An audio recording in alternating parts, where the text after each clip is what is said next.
ఇవాళ మనతో పాటు ఇంద్రనీల్ గారు ఉన్నారు. జగన్మోహన్ రెడ్డికి ప్రజలకు దగ్గర అవ్వాలి అని అంటే కనుక మళ్ళీ పాదయాత్ర చేయాలా చేయకూడదా, లేదా చేస్తే ఆల్రెడీ చేసున్నారు కాబట్టి అన్ని అంశాలు తెలుసు కాబట్టి మళ్ళీ ఇప్పుడు ప్రజలకి ఎట్లా జగన్మోహన్ రెడ్డి గారి దగ్గర అవ్వాలి, అది ఎట్లా సార్? ఇప్పుడు చాలామంది అంటే పేపర్లో రాస్తున్నారు.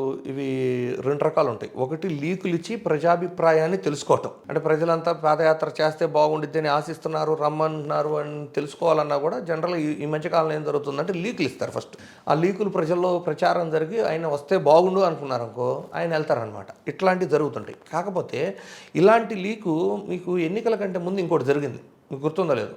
ఈ లీక్ వైఎస్ఆర్సీపీ పార్టీ చేసిందా, ఆ రోజున ప్రతిపక్షంలో ఉన్న కూటమి తరపున వాళ్ళు చేశారా అనేది మీరు ఆలోచించండి. నేను చెప్తాను. జగన్మోహన్ రెడ్డి గారు రైతు రుణమాఫీ చేయబోతున్నారు అని ఒక లీక్ ఇచ్చారు. దీనివల్ల ఏమైంది, ఎక్కువ మంది ఆశపడతారు, చేయకపోతే నిరాశపడతారు. అండ్ జగన్మోహన్ రెడ్డి చేస్తానన్నాడు, చేయలేదు. ఆయన ఏ రోజు చెప్పుండ్రు, ఆయన ఏ రోజు చెప్పరు, వాళ్ళ పార్టీ ఎప్పుడు చెప్పదు. కానీ ఇలాంటివి కొన్ని ఇవి కూడా రాజకీయ అస్త్రాలే. అలాగే జగన్మోహన్ రెడ్డి గారు పాదయాత్రకు రాబోతున్నారు అని లీకులు ఇస్తారు. అది వైఎస్ఆర్సీపీ పార్టీ ఎత్తుందని ప్రలోభ పెడతారు. ఒకవేళ ఈయన చేయలేదనుకో, అప్పుడు నిరాశ చెందేది ఎవరు? టీడీపీ క్యాడరో, జనసేన క్యాడరో, బీజేపీ క్యాడరో అసలు దీన్ని ఏం పట్టించుకోరు కదా. దీని నుంచి ఆశించి అది చేస్తే బాగుండేది, పార్టీ అధికారంలోకి వచ్చింది, అన్నం బయటకు వస్తే మనం ఈజీగా గెలుస్తామని ఒక ఆశ పెట్టుకొని జరగనప్పుడు నిరాశ చెందేది వాళ్ళు. సో ఇవన్నీ కూడా పొలిటికల్ స్ట్రాటజీసే. ఎలక్షన్లకు ముందు రైతు రుణమాఫీ అవ్వచ్చు, ప్రజెంట్ పాదయాత్ర అవ్వచ్చు. అయితే యాజ్ ఎ స్ట్రాటజిస్ట్ నేనేమంటాను అంటే, ఒక్కసారి కూడా సీఎం అవ్వకముందు మీరు పాదయాత్ర చేశారు. ఆ పాదయాత్ర ద్వారా ఆంధ్రప్రదేశ్ భౌగోళిక పరిస్థితులు, ఏ ప్రాంతంలో ఏ పంటలు పండుతాయి, ఏ ప్రాంతంలో ఎలాంటి వాటి మీద ఆధారపడి ఉన్నారు, పాడి మీద, లేదు గొర్రెల పెంపకం మీద, అక్వా మీద, లేదు ఈ ప్రాంతంలోని అరటి పండిద్దా, లేదు ఇక్కడ కొల్లేరు సరస్సు లాంటివి ఉన్నాయి, లేదు కొన్ని ఏరియాలో పొల్యూషన్ ఇష్యూస్ ఉన్నాయి, కొన్ని ఏరియాలో సముద్ర తీర ప్రాంతం ఉండా కూడా అక్కడ మత్స్యకారులకి కొన్ని ఇబ్బందులు ఉన్నాయి, కొన్ని చోట్ల ఇసుక రీచ్లు ఉండటం వల్ల కొన్ని ఇబ్బందులు ఉన్నాయి. ఇలా ఏ ప్రాంతానికి సంబంధించి ఆ ప్రాంతానికి స్థానికంగా సమస్యలు ఉంటాయి.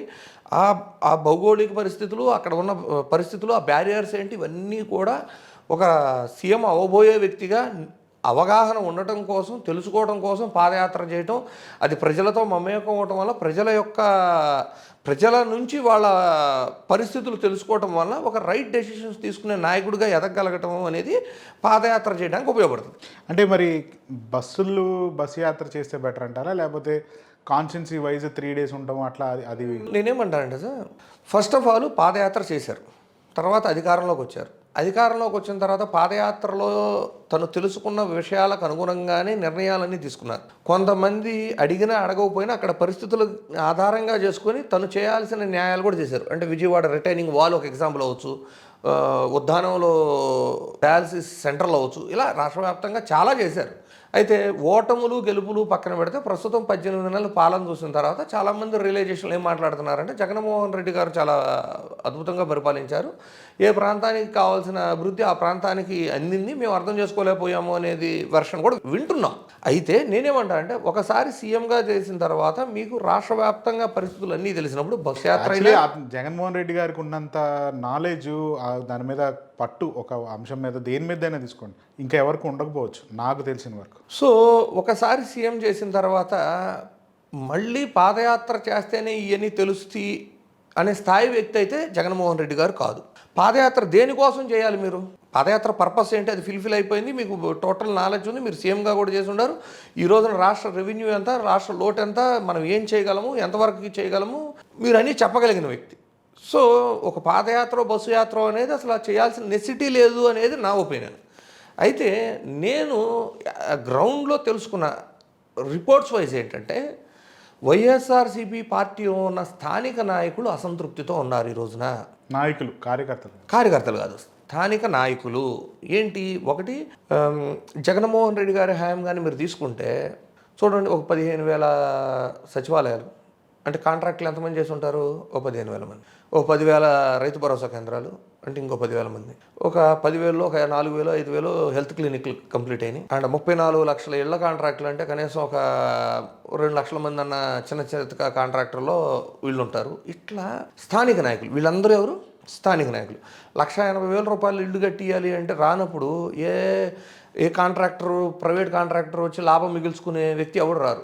1,80,000 కట్టిస్తే 30,000 సబ్సిడీ టైప్లో ఆ కాంట్రాక్టర్కి డబ్బులు ఇచ్చారు తప్పితే లాభాలు మిగుల్చుకునే పరిస్థితి ఇళ్ల కట్టడాల్లో కూడా ఎక్కడా లేదు. సో వీళ్ళంతా ఎవరు కట్టి ఉంటారు? హడ్గోరు వైఎస్ఆర్సీపీ అభిమానులు, లేదా జగన్మోహన్ రెడ్డి గారు అంటే అమితమైన ప్రేమ కలిగిన వాళ్ళు. కట్టిన వాళ్ళు అంతా ఏమైపోయారు? ఈ రోజున బిల్లులు రాక ఆర్థికంగా చితికిపోయారు. ఒక పల్లెటూరులో ఒక సచివాలయం ఎప్పటికైనా నేను కట్టాను అని పేరు ఉంటుంది, జగన్మోహన్ రెడ్డి గారి కోసం నేను తీసుకున్నా అనే గౌరవం ఉండిద్ది అని ఆ రోజున ఉండి, ఈ రోజున ఊళ్ళో తలెత్తుకోలేక, బిల్లు రాక, అప్పులు క్లియరెన్సులు చేసుకోలేక, ఇంటికి ఎవరైనా వస్తే తలదాచుకోలేక, అంటే పరువు ఇవన్నీ చాలా ఇంపార్టెంట్ పల్లెటూళ్ళకి వెళ్తే. సో ఊళ్ళల్లో బతకలేక మండలాల్లోనూ జిల్లా హెడ్ క్వార్టర్కి వచ్చి బతుకుతున్న వాళ్ళు కూడా చాలామంది ఉన్నారు. ఇలా చాలామంది అసంతృప్తితో చితికిపోయి ఉన్నారు. అంటే అన్నం నమ్ముకోనో నాయకుడిని నమ్ముకోనో మనం ఒక అడుగు ముందుకేస్తే ఇన్ని పథకాలు, అవసరం లేని పథకాలన్నీ ఇచ్చారు జగన్ గారు. చివరికి టీడీపీలో ఉన్న వాళ్ళందరికీ, అర్హులందరికీ అనుకుంటూ టీడీపీ కార్యకర్తలు ఓట్లేని వాళ్ళకు కూడా ఇచ్చారు. నిన్ను నమ్మి ఇంత చేసిన వాళ్ళ మేము నాశనమయ్యాం అనే భావన ప్రధానంగా స్థానిక నాయకుల్లో ఉంది. అలాగే వాలంటీర్ ఎవరు అంటే, నేను వాలంటీర్లు తక్కువ చేసి మాట్లాడతాం కాదు, నేను అందరినీ కూడా రిఫర్ చేయట్లేదు. మెజారిటీ ఆఫ్ వాలంటీర్లు ఎవరు? స్థానిక నాయకుడి దగ్గరికి వెళ్ళి ఖాళీగా ఉన్నాడు, ఏ జాబు సరిగా దొరకలేదు అంటే ప్రస్తుతానికి వాలంటీర్గా ఉండమనండి, ఏదైనా చూద్దామని స్థానిక నాయకుడు చెప్పి పెట్టించిన వ్యక్తుల్ని ఒకానొక స్థాయిలో వాలంటీర్ను నమ్మి స్థానిక నాయకుడిని నమ్మకుండా వాలంటీర్లకి ఎలక్షన్ బాధ్యతలు కూడా అప్పగించడం వల్ల ఆత్మగౌరవం దెబ్బతిని స్థానిక నాయకులు అలిగి కూర్చొని ఉన్నారు. ఇది ఇంకొక టైప్ ఆఫ్ ప్రాబ్లం. మూడోది అపాయింట్మెంట్లు. ఫైనల్గా మీరు అనేది ఏంటంటే, జగన్మోహన్ రెడ్డి గారికి కీలకంగా రేపు మారేవాళ్ళు ఏదైతే సెకండ్ క్యాడర్ లీడరు, దాని తర్వాత గ్రామ స్థాయి లీడర్లు, వాళ్ళందరూ కూడా సెట్ చేసుకుంటే సరిపోతుంది ఆల్మోస్ట్. కేవలం వాళ్ళకి అపాయింట్మెంట్లు పెట్టుకొని పిలిపించుకొని మాట్లాడటము లేదు. ఒకవేళ పార్లమెంటు స్థాయిలోనో జిల్లా స్థాయిలోనో పార్టీ ఆఫీసులో మీరు అన్నట్లు 3 రోజులు బస్సు యాత్రలు చేసే బదులు ఒక్కొక్క పార్లమెంట్లో 3 రోజులు కూర్చొని వాళ్ళని కలవటమో ఆ విధంగా చేసి వాళ్ళని సెట్ చేసుకుంటే ఇప్పుడుకున్న ప్రజా వ్యతిరేకత, ప్రజా ఆగ్రహాలు వీటి మధ్య కేవలం ఎలక్షనీరింగ్ చేయగలిగిన వాళ్ళు, ఆ రోజు నుంచొని ఎలక్షన్ చేయగలిగిన నాయకులు మళ్ళీ జెండా పట్టుకుంటే మళ్ళీ 2019 రిజల్ట్ గ్యారంటీ చూస్తారు. థ్యాంక్ యూ అండి, ఈ అంశాలన్నీ తెలియపరిచింది. Thank you.